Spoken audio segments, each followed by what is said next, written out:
Hello and welcome to the second episode of mine on my top 20 favorite Palme d'Or winners at the Cannes Film Festival. In my previous episode, I spoke about films ranked from number 20 to number 11 in my list, and in today's episode, I will continue with that list from number 10 to number 1. But before I begin the countdown for this episode, I just wanted to talk about a couple of Indian films which have a special place in the Cannes Film Festival. The first Indian film was in fact in 1946, and that was Chetan Anand's film Neecha Nagar, which won a Grand Prix at Cannes. Those days there was no Palme d'Or. Palme d'Or, I think, started around 1955. So till then, the top films awarded at the Cannes were awarded with the Grand Prix, and Neecha Nagar happened to have a Grand Prix at Cannes in 1946, along with some very special films like The Lost Weekend by Billy Wilder and David Lean's Brief Encounter. So that's where Neecha Nagar was in 1946. And Neecha Nagar holds the distinction of being the first Indian film to be thus awarded in a foreign award function. And the second and more famous film, of course, is Satyajit Ray's Pather Panchali, which won the Best Human Drama Award at Cannes in 1955. So these two films, are really special in their connection with the Cannes Film Festival. Now, coming back to the countdown, at number 10 today, I have a film which took me some time in selecting actually. The film at number 10 is Amor, directed by Mikhail Haneke. Now, for this film actually, I was in a bit of a quandary, because the choice for me was two films, both by Mikhail Haneke. One was the 2009 Palme d'Or winner, White Ribbons, and the other was this 2012 film, Amor. I opted for the latter. It's a beautiful love story between one elderly couple, not two, Anne and Georges. And what happens when Anne suffers a stroke, how her husband dedicates his life in looking after her, taking care of her, and that tale of dedication and utmost love is absolutely heartwarming. It's a beautiful, wonderful film made by Mikhail Haneke, Amor, and it's my choice at number 10. At number 9 is another film from 2017 this time, and the film is called Square. It's directed by Rubin Ostlund and is a wonderful, wonderful take on the world of art and the marketing of art, and how that marketing subsequently leads to the commercialization of art. It's a brilliant satire and an absolutely superb film which shouldn't be missed. At number 9 in my list, Square. At number 8 in my list is a film by filmmakers who are huge personal favorites, the Coen brothers. And it is only fitting that their 1991 film, Barton Fink, is at number 8 in this list. Barton Fink tells us the story of this playwright from Broadway who's lured into the world of Hollywood, and the commercialization of Hollywood and the commercial diktats that people in power put on him for a script, which leads to his complete a nightmarish experience for him.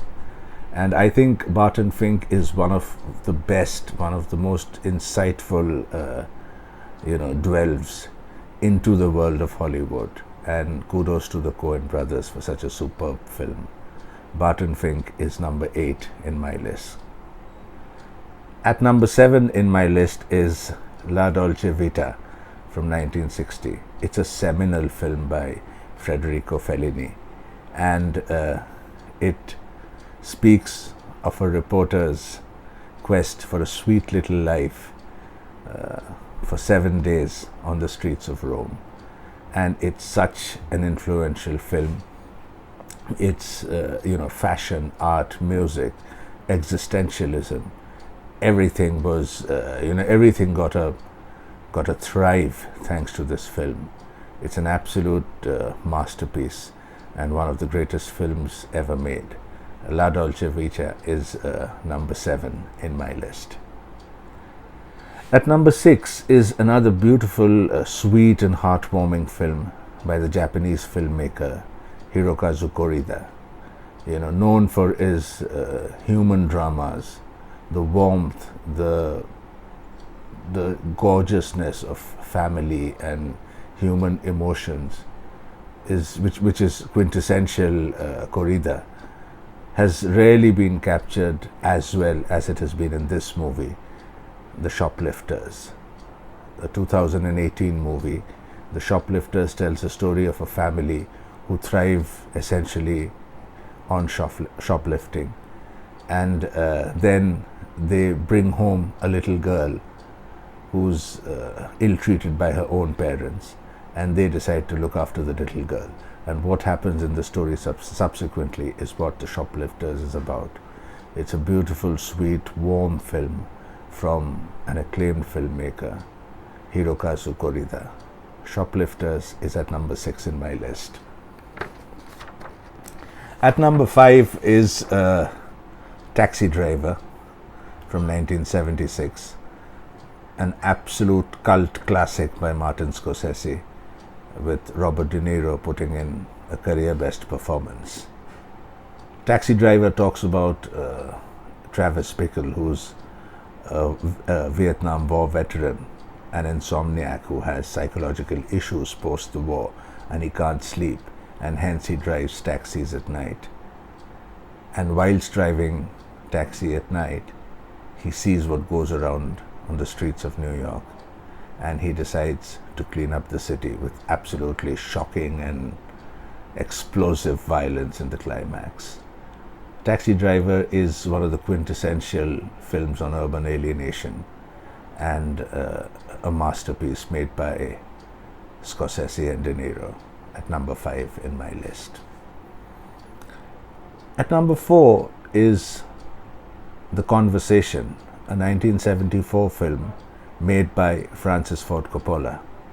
Now just imagine, Francis Ford Coppola had just made The Godfather, which brought him so much of fame and money and recognition, and he decides to follow up that with the movie called Conversation, which is a complete different genre from Godfather, and yet such a brilliant movie.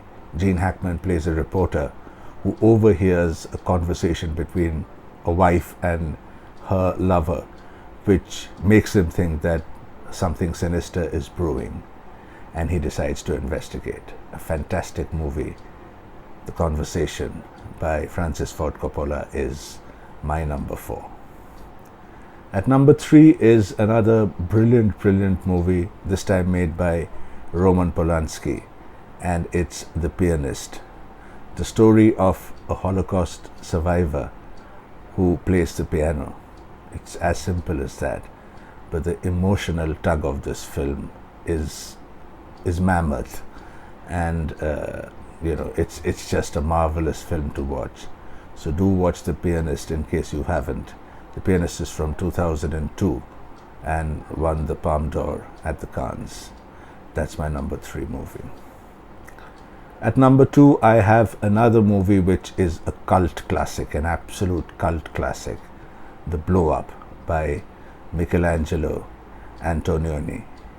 And it's superb. It has David Hemmings as a photographer in London during the swinging 60s, and his adventures and his trysts with some very dubious women characters, which eventually leads to a mystery. but it's a superb film. It's again, like La Dolce Vita, Blow Up is an absolute classic, and it has fabulous musical scores by Herbie Hancock and the Yardbirds. The Yardbirds actually make an appearance in the film and play a crucial role at that. Don't miss the Blow Up in case you haven't seen it till now. It's an awesome film, and it's at number 2 in my list. And that leaves me with my number 1 film. And what can I say about this film? A filmmaker like Francis Ford Coppola, who's made The Godfather, which is perhaps one of the most famous films in the world, and he features in 2 films in my top 10, and Godfather is neither of the 2 films.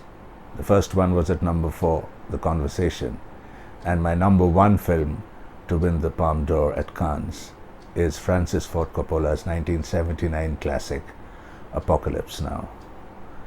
I wouldn't have seen, and I don't think I ever will see a better war movie, a better movie on Vietnam and its horrors than depicted in Apocalypse Now. And Marlon Brando as Colonel Kurtz is beyond words or beyond any description. I mean, it's the single greatest performance I think I have seen on screen, and Brando is absolutely marvelous. Some of the iconic dialogues in the movie are, not to be forgotten. You have every right to kill me, but you cannot judge me. Absolutely iconic Marlon Brando in his performance as Colonel Kurtz.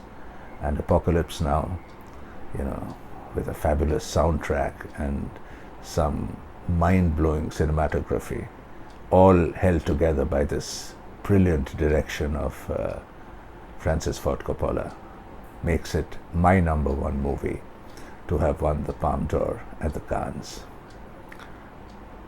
I hope you have liked this list of mine, and as I said earlier, maybe there are some movies which you like and are not in the list. Blame it on me for my personal choice, and as I keep saying, lists are always subjective, and these were 20 of my favorite movies to win the Palme d'Or at the Cannes. Let's hope in the next few years we get some more movies exposed through Cannes and brought all over the world for film lovers to see. And until then, do let me know some of your favorite movies which have been winners at Cannes, and in case I haven't seen them, I'd love to watch them. Thank you for watching my video, and until the next time, bye bye.